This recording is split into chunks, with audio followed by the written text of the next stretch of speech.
Bill O'Reilly here, Thursday, February 13th, 2020. You are listening to the O'Reilly Update.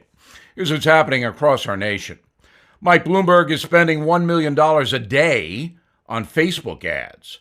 Federal Reserve warning Congress about the growing deficit. 1 in 3 adults run out of cash before their next paycheck. New survey ranks America's healthiest cities. Disneyland ticket prices really high. Also ahead, how some in the press are deceiving you. But first, Mike Bloomberg spending more than $1 million on Facebook ads, and that's every day. That outpaces the Trump campaign 5-1. Mayor Mike has already gone through $200 million since joining the presidential campaign. Americans may get their first real look at Bloomberg on February 19th. He's just 2 points shy of qualifying for that Democrat debate. Federal Reserve Chief Jerome Powell telling Congress to reduce the deficit or face a major financial crisis. Powell's warning follows the release of President Trump's latest budget, a plan to balance government spending in 15 years. The national debt now stands at $23 trillion, a danger to the economy, to be sure. New survey shows 1 in 3 Americans run out of money before payday. And it's not just those earning a low income. More than 31% of people with a 6-figure salary say they routinely wait on their next paycheck to cover the bills. That number rises to 45% for those earning less than $50,000 a year, another dangerous economic situation. New survey revealing America's healthiest cities. According to Wallet Hub, the fittest place in the USA is San Francisco. City by the Bay has the highest percentage of folks working out on a daily basis. Next, Seattle, followed by San Diego and Portland, Oregon. The least healthy town in America, Brownsville, Texas. Disneyland, hiking ticket prices for high-demand days. Daily admission to the park can now cost nearly $200 a person. The price for parking remains unchanged at $25. All in, a single day out at Disneyland can cost a family of 4 more than $1,000. Talk about goofy. In a moment, how you are being deceived by the press. Right back. As we begin 2020, let's think about what that means. It's a crucial election year, but 2020 also means perfect vision, which means it's time to look clearly and realistically into your future. Because even if you're relatively healthy now, you or your spouse may soon need to pay for expensive medical care. The good news is, if you are age 75 or older and own a life insurance policy worth $100,000 or more, We Buy 75 is waiting to appraise it free and help you convert it into more cash than you've ever dreamed possible.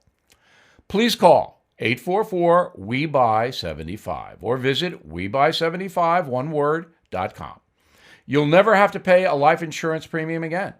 There's no better feeling than having all the cash you need. And for the fun stuff, you've got it. You've seen and heard about We Buy 75 on TV and radio. So please call 844-WE-BUY-75 or visit WeBuy75.com today. Time now for the O'Reilly Update message of the day: media deception. Many Americans now realize the national press is deceiving them, generally speaking. Most of the dishonesty is political. Various news agencies rooting against President Trump and for liberal candidates and that ideology. Here's a perfect example. Earlier this week, a Bernie Sanders supporter found an audio tape from 2015 where Michael Bloomberg was explaining why he endorsed a police policy called Stop and Frisk while he was mayor of New York City. Bloomberg said that young black males were a crime problem and should be searched to prevent guns from arriving on the streets. The former mayor even used the words throw them up against a wall. Obviously, that tape will hurt Michael Bloomberg's chances to become president. So many media vehicles distorted the situation. The headline in the Wall Street Journal said, quote, Bloomberg reiterates policing regrets, unquote. Yes, the mayor did do that, but that's not the story that broke this week. The audio is. The Journal dishonestly spun the situation in their headline to help Michael Bloomberg. Now, that happens all the time. The editors know what they're doing. These days, reporters are even told what conclusion to come back with when they go out to cover a story. And if they don't do what they are told, those reporters do not get good assignments. And even if they report honestly, the editors put a headline up that isn't accurate. On television, we see the same things.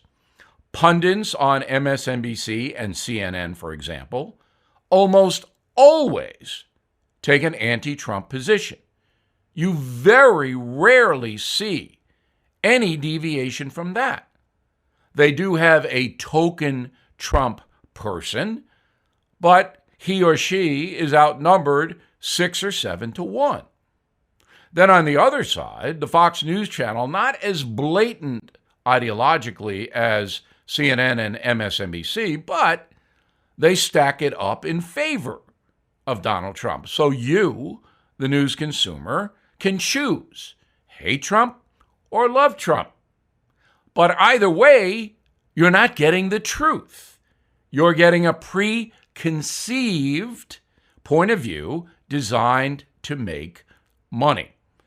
In the newspaper industry, which is going south fast, it's even worse.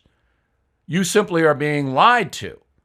Again, if you read the New York Times or the Washington Post, the two most powerful newspapers in the country, you will not find objective reporting on Donald Trump. The president is the devil. He must be removed at all costs. One final example. In New Hampshire, Donald Trump got 125,000 votes, running pretty much unopposed. Did you hear that story? I didn't. I'm Bill O'Reilly, and I approve that message by actually writing it. For more analysis, please visit BillO'Reilly.com. In a moment, something you might not know. If you're shopping for a home or want to refinance, now's the perfect opportunity to save serious money on interest. Mortgage rates nearing all-time lows. There's never been a better time to call American Financing. Homeowners get a free mortgage review and learn about low-rate refinance options that don't require a new loan term. They'll tell you about ways to save up to $1,000 a month or even postpone 2 mortgage payments. But what if you don't own a home yet? Well, their mortgage consultants can still help you by teaching ways to get you into a home for little or no money down. Start building your wealth through home equity with no upfront fees. Takes only 10 minutes to get started.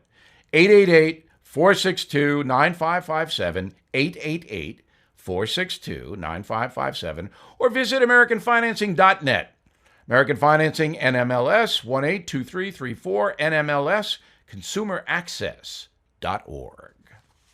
Now, the O'Reilly Update brings you something you might not know. Valentine's Day is tomorrow. More than 50% of all Americans will celebrate with cards, candy, romantic dinners, even lavish vacations.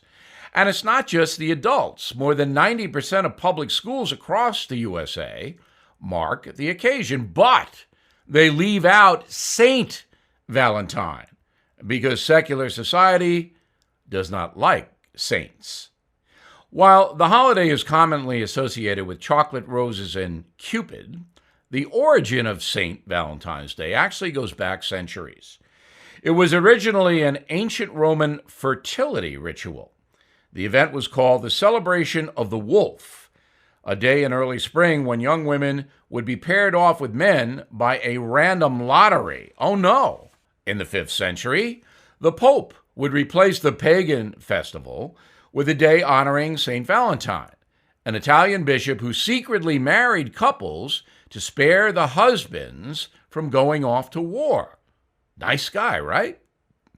The church ultimately settled on February 14th to coincide with the beginning of bird mating season in Europe or something. The first Valentine's Day card dates all the way back to the 1500s, featuring the Roman god of love, Cupid. The stationery is sometimes on display at the Louvre Museum in Paris. Fast forward a few centuries, and the modern holiday translates to big business, of course.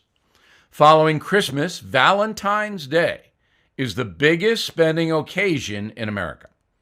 The average adult shells out $200 in just 24 hours, generating more than $20 billion in sales. Most popular gift, candy. Consumers spend $3 billion on sweets. Next, flowers.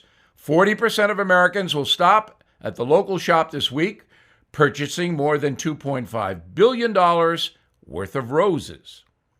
If you're thinking about saving some cash, don't. Recent studies show more than half of Americans say they'll consider leaving their partner if they don't get a nice gift on Valentine's Day. Pressure.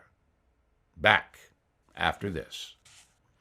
Deborah's home was stolen. I don't mean thieves stole stuff. I mean scammers literally stole her home. The FBI calls home title theft one of the fastest growing white-collar crimes. This story is why you need Home Title Lock. Deborah says, quote, criminals found the title to our home online and filed fraudulent documents claiming they owned it. And it gets worse. Deborah, quote, I was evicted from my own home and $85,000 in equity gone. Nobody believes you can get your home stolen this easy, unquote. This is why you need Home Title Lock, because no insurance or bank protects your home from title theft. First things first, please go to HomeTitleLock.com and register your address to see if you're already a victim and don't know it. Then sign up to protect the legal title to your home so you don't end up like Deborah. And to get you started, I got you 60 risk-free days of protection. Please go to HomeTitleLock.com, HomeTitleLock.com. Thank you for listening to the O'Reilly Update. I am Bill O'Reilly. No spin, just facts, and always looking out for you.